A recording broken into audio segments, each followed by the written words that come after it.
Hello and welcome back. Today we're going to be taking a look at the first two lines of the Etude number 18 in B-flat major.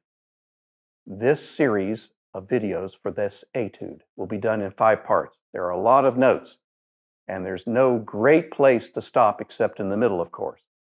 But since the video would be very long if I tried to do the entire first half at once, we'll take in smaller pieces. So let's get started. To begin, let's take a look at the overall Etude.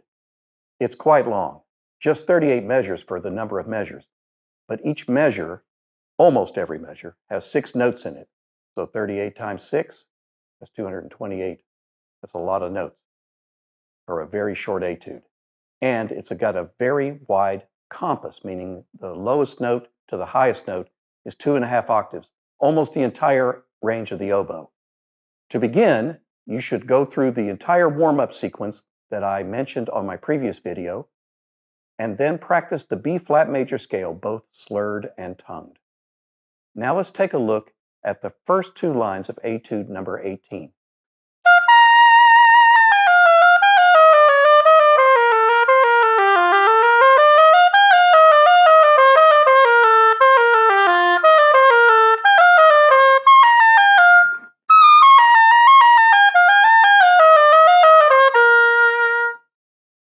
Before we get into the nuts and bolts of these 2 lines, let's mention some of the aspects of the B-flat major scale that you've got to practice. Most importantly, the note F. Now, of course, we're all familiar with the regular fingering for F, which you will use in this Etude. And of course, you'll be using left F from time to time in this Etude. But because of the speed and the arpeggios that are used in here, forked F, with or without the E-flat key, is also okay in this Etude. Before we move on, let's review one of the problem notes that occurs in the first 2 lines, and that's E-flat 6, the high E-flat. That fingering is such: half hole, 2, 3, the low B key, and the second and third fingers of the right hand. The octave key is not used. This is also referred to as the long E-flat fingering. It's a bit awkward. But in this section of the Etude, the middle of line 2, that's the fingering you should be using for the E-flat 6. Now, before we actually start playing parts of the Etude, let's review counting, especially the first 2 notes. A lot of students will approach the first note as if it were a tongued grace note that's not really in a speed. Frequently, I hear this kind of thing. The problem is that's not what's written in the composition. It's a 16th note, which is a half of a beat. So students should think about 1, 2, 3, 4, 5, 6, and 1. With a metronome, that would sound like and 1. Now let's take a look at the value of the first long note, the B-flat above the staff. It's 3.5 counts. Frequently, I will have students perform this as a fundamental tongued with the beat that sounds like this.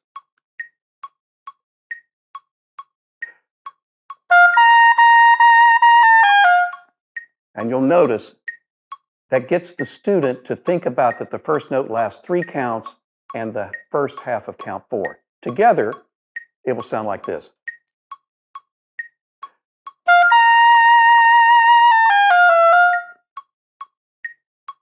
Now let's continue looking at the counting.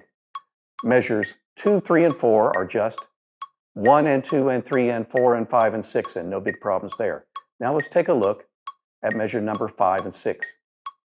1, 2, and 3, and 4, 5, and 6, and 1, 2, and 3, and 4, 5, and 6, and 1, etc. So there are basically 2 types of counting exercises in the first 2 lines: straight 16ths, and then the 8th note followed by 4 16th notes. So to prepare for the beginning of the Etude, breathe slowly and deeply and think 1, 2, 3, 4, 5, 6, and 1. Everything you see on the screen, from the first line to the middle of the second line, needs to be done in 1 breath. So when you practice, make sure you take a very large, deep breath. Now, if you look at the music, you'll see that the first chance to breathe is the middle of line 2. That means you want to take a slow, deep breath at the beginning. I would encourage you to think 1, 2, 3, 4, 5, 6, and 1 for your first 2 notes, and breathe during that time, like this.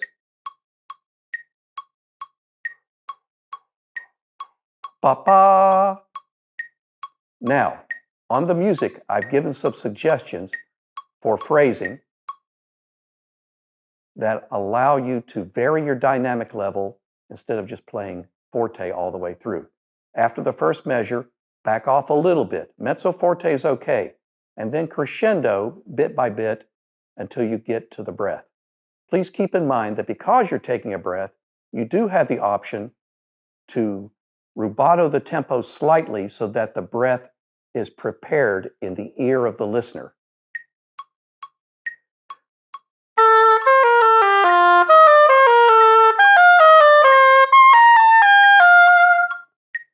Now at a faster speed, we still only slow down a little bit.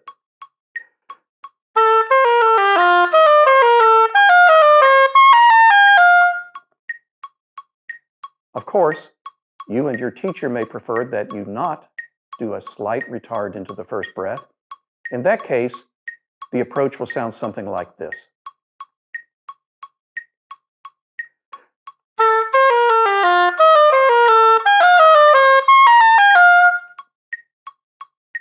Now let's listen to several iterations of the first two notes of the etude, being careful to enter exactly on the and of beat 6, half a beat before the downbeat.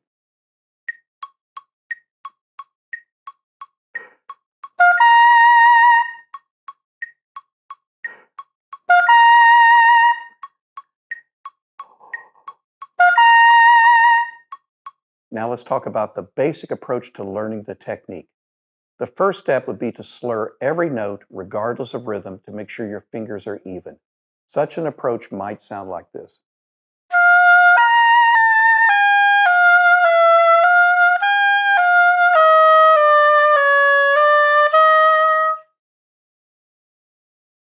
Keep in mind that as you play the music in rhythm, especially for the note F, you will need to write on the music, are you going to be using regular F or left F or forked F? Most people don't mark regular F, but any left Fs you're going to use and any forked Fs you're going to use, you should mark them and then stick with them. Once you're able to slur out of rhythm 1 to 2 measures, practice it with the metronome. I suggest starting at about 120 beats a minute. You'll play those 1 or 2 measures now in rhythm.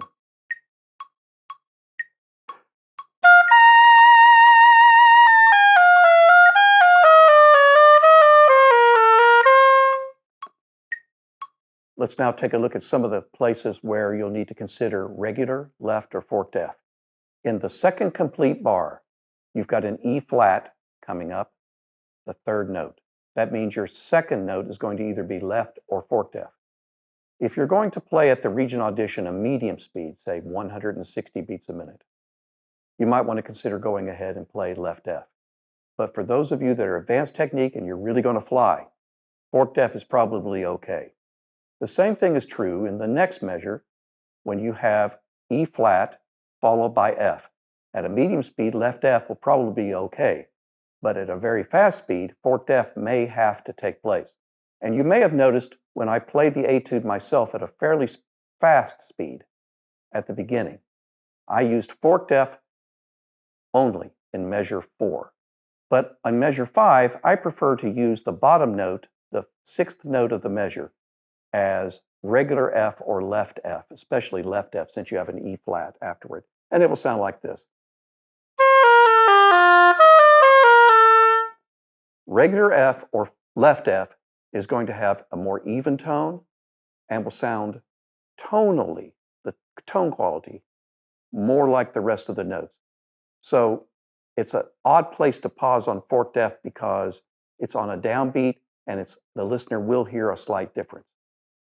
But for the others, you probably are okay at a fast speed to use forked F. Now you have the F finally right before the breath in line 2. You will definitely want to pause either on left F or regular F. Before the breath, the judge or audience member can tell a slight difference in tone quality. I alluded earlier in this video to shaping the phrase because everything at the beginning is just marked forte and there's nothing else marked. Your private teacher may also have some other ideas, but I encourage you, by all means, don't just play one dynamic level. You'll notice there's places where the music goes downward in contour, like measure 4. That's a good place to decrescendo slightly if you like. And then overall, the patterns in measures 5 and 6 ascend, and that may be a great place to put a crescendo in. Now let's talk about your approach to tempo. If you're serious about making all state, of course, you're going to want to play it as fast as you can without missing notes. For those of you who are experienced and those of you who are new to the all-region process, probably 120 beats a minute is a good starting practice tempo. It's still fairly challenging to play evenly at that speed. And then think about what you want to do for tempo on a weekly basis, a monthly basis, and over the course of the entire fall. Now let's discuss articulation for a moment. Most of the etude is slurred, but tonguing does occur in some unusual places. For example, measures 5 and 6, where you have 2 and 3 and 4, 5 and 6 and 1, 2 and 3 and 4. Again, the approach to the practice is first slur everything, and then practice slowly, making sure that you're tonguing in the right place.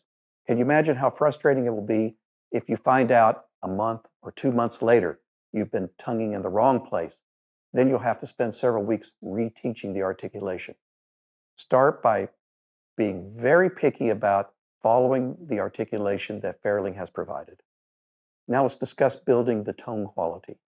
Remember, the warm-up is an integral part of the practice session, and you'll need to start with long tones.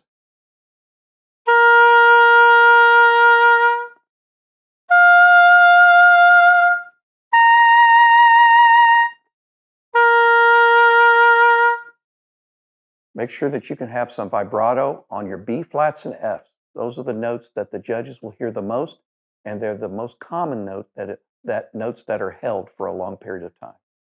When you get to the audition, you'll be allowed to play one note. Many of you, of course, will choose B flat, which is okay if it's the B flat in the staff, because you want to give the judges a good taste of the tone quality that is to come in your audition. But since the first note is on F, that's also a very good note, and I suggest that you use that as your one-note warm-up. Remember, journaling is an important part of the practice regimen. Every day, write down what you practiced, what tempos you used, and then write down how successful you were or what were your challenges. After a couple of weeks, you can monitor your progress, and this will give you a great sense of satisfaction in making your goals on a long-term basis as you prepare for the all-region auditions at the end of the fall semester. Remember that all preparation takes persistence and determination. Make sure you have good reads. Make sure you're mentally and physically ready for every practice session. If I can assist you in any way, my contact information is on the screen. Good luck, and I'll see you at part 2 of this video.